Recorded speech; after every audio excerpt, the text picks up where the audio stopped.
नमस्कार दोस्तों, MMS news 24 में मैं फरीद खान आपका स्वागत करता हूं। 15 फरवरी की शाम थी और देश की जो राजधानी है दिल्ली, वहां पर प्रयागराज जो महाकुंभ में जाने के लिए लोगों की संख्या बल बढ़ती गई। संख्या बल इस वजह से बढ़ी क्योंकि उस दिन शनिवार का दिन था। शनिवार का दिन होने के कारण छुट्टियों का दिन होता है शनिवार और रविवार। बस इसी वजह से वहां पर धीरे धीरे सभी स्टेशनों पर तादाद बढ़ती गई। जानकारी के मुताबिक ये बात सामने आई है कि वहां पर प्रति घंटा 1500 के करीब वहां पर लोग टिकट ले रहे थे। मतलब एक घंटे में 1500 लोग प्रयागराज जाने के लिए टिकट ले रहे थे। और ये जो घंटे जो बढ़ते रहे थे, धीरे धीरे करीब 12 घंटे के करीब हो गए थे। मतलब इतने घंटे में 1500 प्रति घंटे के हिसाब से 1500 जो व्यक्ति हैं, उन्होंने जब एक व्यक्ति वहां पर पहुंचा और 1500 लोगों ने वहां पर एक घंटे में जब टिकट लिए तो कितने लोग हो गए। ये तो वहां पर जो निरंतर जो लोग वहां पर जो टिकट खरीद रहे थे उनकी गिनती थी, लेकिन जिन लोगों ने अपना रिजर्वेशन करवाया था उन लोगों की संख्या बल अलग थी। उसके बाद क्या हुआ, जो देश और पूरी दुनिया में हम लोगों को एक बिल्कुल दर्दनाक एक हादसा सामने आया और यह हुआ कि दिल्ली के रेलवे स्टेशन पर भगदड़ मची और भगदड़ में 18 लोग वहां पर मौत के काल में समा गए।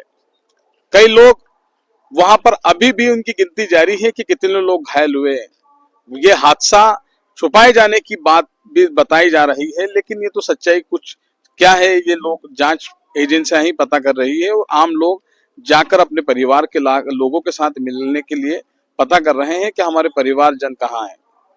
अभी 29 जनवरी का जो मामला था प्रयागराज में जो भगदड़ मची थी, उसमें अभी तक लोगों की जो लोग, कई ऐसे बुजुर्ग महिलाएं हैं, कई ऐसे बच्चे हैं, कई ऐसे लोग हैं, कई पुरुष हैं जो अपने परिवारजनों को आज तक नहीं खोज पाए। तो दिल्ली की जो दूसरी घटना घटी, इसके बाद खोज पाना काफी मुश्किल सा है। लेकिन इन सबके बीच में जो बात करने जा रहा हूं, वो बात कर रहा हूं रेलवे के सिस्टम की। हिंदुस्तान इतना बड़ा देश है, 1 अरब 40 करोड़ लोगों का ये देश है, लेकिन यहाँ का जो रेलवे सिस्टम है, आज तक यहाँ का जो रेलवे जो परिसर होता है, इसको चाक चौबंद कर दिया जाता है। इसमें पूरे जितनी भी सुविधाएं होती है वो देने की बात कर दी जाती है, लेकिन जो रेल होती है वो रेल की सुविधाओं को देने में आज भी रेल मंत्रालय नाकाम है। यहाँ पर मेट्रो ट्रेन की बात होती है, अलग अलग रेलों की बात होती है, लेकिन जो आम हिंदुस्तानी है, जो आम शहरी है या ग्रामीण क्षेत्र से आने वाला जो व्यक्ति है, उसकी पहुंच तक आज भी रेल काफी दूर है। ये रेल की दूरी आखिर क्यों है? इस रेल की दूरी को घटाना क्यों इतनी दूरी है? इस रेल की भरपाई कैसे हो सकती है? इसकी भरपाई के लिए देश का जो रेलवे विभाग है उसे सोचना चाहिए। दूसरी बात एक जो मैं आप लोगों से कर रहा हूं, वो बात यह है कि आज अगर कोई रिजर्वेशन करवाता है, एक परिवार पूरे रिजर्वेशन पूरे परिवार ने करवाया, उस परिवार में 5 लोग हैं। वो जो रेलवे ने नया नियम लागू किया है उसमें यह है कि अगर जिस 5 लोगों में से अगर 2 लोगों का रिजर्वेशन नहीं हुआ है तो उन 2 लोगों को लोकल में अपनी सवारी होकर अपने वहां पर सफर करना पड़ेगा। अब ये मान लीजिए कि 5 लोगों में 2 बच्चे हैं, जो बच्चों का अगर रिजर्वेशन नहीं हुआ है और 3 बड़ों का रिजर्वेशन हो चुका है, तो क्या बच्चे लोकल में सफर करेंगे? रेलवे को अपनी जो अव्यवस्थाएं हैं, इन अव्यवस्थाओं को दुरुस्त करने की तरफ ध्यान देना चाहिए, ना कि भीड़ बढ़ाने की तरफ। रेलवे एक कोच में कितने लोग आते हैं ये तय आज तक नहीं कर पाया है। वो जो है आपको दिल्ली की जो मैंने घटना बताई 15 फरवरी की घटना में 1 घंटे में जब एक वही ट्रेन है और उसी ट्रेन के लिए जब 1500 लोग टिकट ले रहे थे 1 घंटे में, तो क्या रेलवे प्रशासन को समझ नहीं आया कि इससे संख्या बल बढ़ेगा और हादसे भी हो सकते हैं? और हुआ ही वही, वहां पर 8 साल के मासूम बच्चे भी वहां पर मौत के काल में समा गए। 79 साल की एक बुजुर्ग महिला, वो भी इस दुनिया में नहीं है। हालांकि केंद्रीय मंत्रालय ने, जो रेलवे मंत्रालय है, उनका कहना है कि हम जितने भी मृतक हैं उन सभी मृतकों को 10-10 लाख रुपए देंगे और गंभीर घायलों को 2.5 लाख रुपए और सामान्य घायलों को 1 लाख रुपए देना किसी भी आपातकाल स्थिति से निपटने के लिए, ये तो सरकारी एक हमेशा देती रही है। चाहे कोई करंट से मरे या कोई अकाल मृत्यु किसी भी रूप में हो, तो सरकार अपना काम तो करती है, लेकिन क्या जिस परिवार का चिराग बुझ गया है, जिस परिवार में मौत हो गई है, उसकी भरपाई कौन करेगा?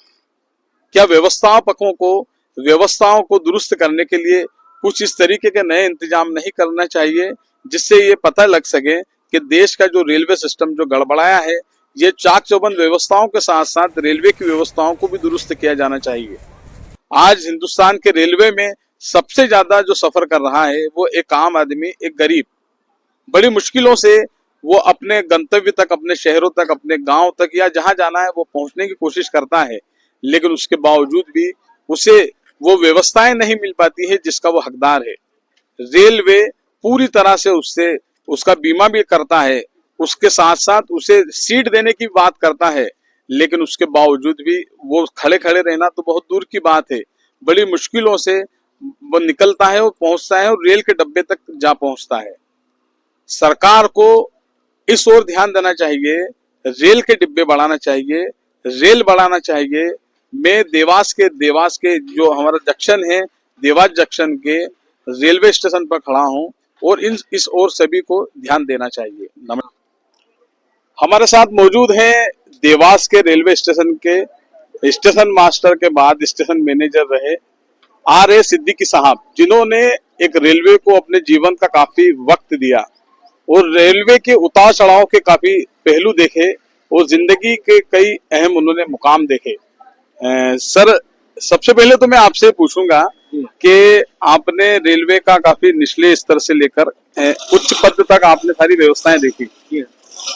क्या ये जो प्रयागराज में हादसा हुआ या दिल्ली में हादसा हुआ, आप सभी चीजों से पूरी तरह से आपने देखे और वाकिफ है आप, इनको इस तरह के जो हादसे रोकने के लिए रेलवे को क्या करना चाहिए?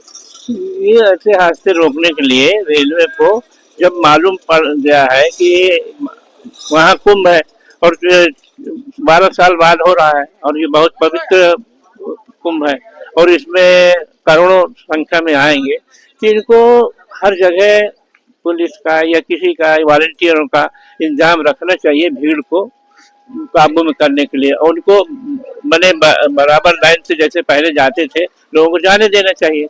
अब उन्होंने छोड़ दिया सबको लापरवाह होकर और टिकट मैंने उनको दे दिया कैपेसिटी से ज्यादा। तो ये सबको ध्यान में रखते हुए टिकट भी उतने देने चाहिए जितनी कैपेसिटी है अपनी, हाँ, जितनी कैपेसिटी है, जितनी क्षमता है उसके अनुसार। और जो है ये देखना चाहिए कि कितने आ रहे हैं तो पहले से इंतजाम करना चाहिए। पहले भी कुंभ हुए हैं, उज्जैन का हुआ है, इलाहाबाद का हुआ है, आज से पहले बार थोड़े हुआ है, मगर मिस मैनेजमेंट था।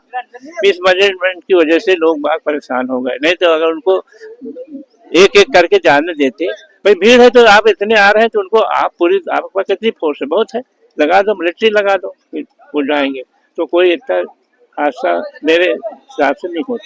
अच्छा, जैसे बताएं बाबूजी कि क्या रेलवे का जो एक कोच होता है उसमें कितनी सीटिंग होती है?